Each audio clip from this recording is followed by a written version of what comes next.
ಇದೀಗ breaking news ಬರ್ತಾ ಇದೆ, ನೋಡೋಣ.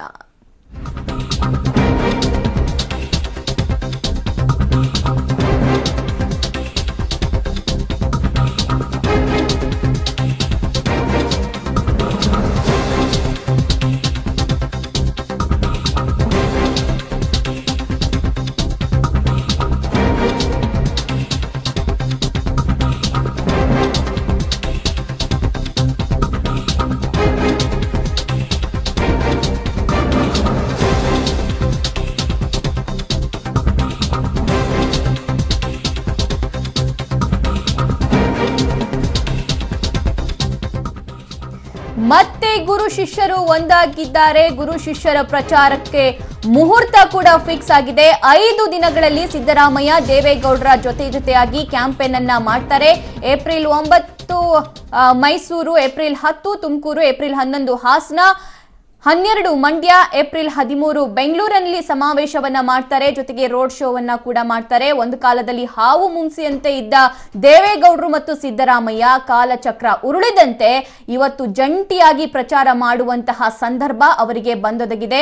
ಸಮ್ಮಿಶ್ರ ಸರ್ಕಾರ ಇದೆ, ಮಹಾಗಠಬಂಧನ್ ದೇಶದಲ್ಲಿದೆ. ಸೊ ಆ ಘಟಬಂಧನ್ ಉಳಿಸಿಕೊಳ್ಳೋಕೋಸ್ಕರ ಗುರು ಶಿಷ್ಯರು ಅಖಾಡಕ್ಕೆ ಇಳಿತಾ ಇದ್ದಾರೆ.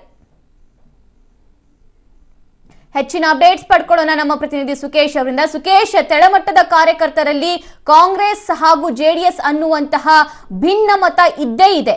ದೇವೇಗೌಡರು ಹಾಗೂ ಸಿದ್ದರಾಮಯ್ಯನವರ ಪ್ರಚಾರದಿಂದ ಈ ಭಿನ್ನಮತ ಶಮನವಾಗುವಂತಹ ಲಕ್ಷಣ ಏನಾದ್ರೂ ಕಂಡು ಬರ್ತಿದ್ಯಾ? ಏನಿದೆ ಅಪ್ಡೇಟ್ಸ್? ಸಭಾ ಖಂಡಿತ ದೋಸ್ತಿ ನಾಯಕರುಗಳು ಇದೇ ಲೆಕ್ಕಾಚಾರದಲ್ಲಿ ಇರುವಂತದ್ದು. ಯಾಕಂತಂದ್ರೆ ರಾಜ್ಯ ರಾಜಕಾರಣದ ಮಟ್ಟಿಗೆ ಕಳೆದ 1 ದಶಕದಿಂದ ದೇವೇಗೌಡರು ಮತ್ತು ಸಿದ್ದರಾಮಯ್ಯ ಪರಸ್ಪರ ವಿರುದ್ಧ ದಿಕ್ಕಿನ ರಾಜಕಾರಣವನ್ನ ಮಾಡಿದಂತವ್ರು, ಪರಸ್ಪರ ಒಬ್ಬರ ವಿರುದ್ಧ ಒಬ್ಬರು ರಾಜಕಾರಣವನ್ನ ಮಾಡಿದಂತವ್ರು. ಆದ್ರೆ ಹಳೆ ಗುರು ಶಿಷ್ಯರ ಜೋಡಿಯನ್ನ ಈಗ ಅನಿವಾರ್ಯವಾಗಿ ಮೈತ್ರಿ ಸೂತ್ರದ ಅಡಿ ಒಂದುಗೂಡಿಸಲಾಗಿದೆ. ಹಾಗಾಗಿ ಅವರು ಒಟ್ಟಾಗಿ ಹೋದ್ರೆ ರಾಜ್ಯದಲ್ಲಿ ಇರ್ತಕ್ಕಂಥ 2 ಪಕ್ಷದ ಕಾರ್ಯಕರ್ತರಿಗೆ ಒಂದು ಮೆಸೇಜ್ ಪಾಸ್ ಆಗುತ್ತೆ ಅನ್ನುವಂಥದ್ದು.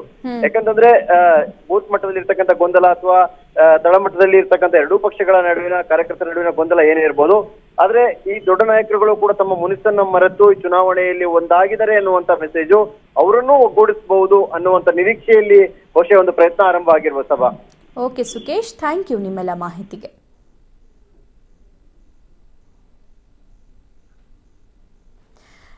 ಭಿನ್ನಮತ ಶಮನಕ್ಕೆ ಅಂದ್ರೆ ತಳಮಟ್ಟದ ಕಾರ್ಯಕರ್ತರಲ್ಲಿ ಜೆಡಿಎಸ್ ಹಾಗೂ ಕಾಂಗ್ರೆಸ್ ಅನ್ನುವಂತಹ ಮನೋಭಾವನೆ ಈಗಲೂ ಕೂಡ ಇದ್ದೇ ಇದೆ. ಸೊ ಹಾಗಾಗಿ ಒಬ್ರಿಗೊಬ್ರು ಆಗಿ ಬರ್ತಾ ಇಲ್ಲ. ಆ ಭಿನ್ನಮತವನ್ನ ಶಮನ ಮಾಡೋಕೆ, ಆ ಅಸಮಾಧಾನವನ್ನ ಸಮಾಧಾನ ಪಡಿಸೋದಕ್ಕೆ ಇವಾಗ ಗುರು ಶಿಷ್ಯರು ಅಖಾಡಕ್ಕೆ ಇಳಿಯೋದಕ್ಕೆ ಸಜ್ಜಾಗಿದ್ದಾರೆ. ಏಪ್ರಿಲ್ 9ರಿಂದ ತಮ್ಮ ಜಂಟಿ ಪ್ರಚಾರವನ್ನ ದೇವೇಗೌಡರು ಹಾಗೂ ಸಿದ್ದರಾಮಯ್ಯನವರು ಸ್ಟಾರ್ಟ್ ಮಾಡ್ತಾರೆ.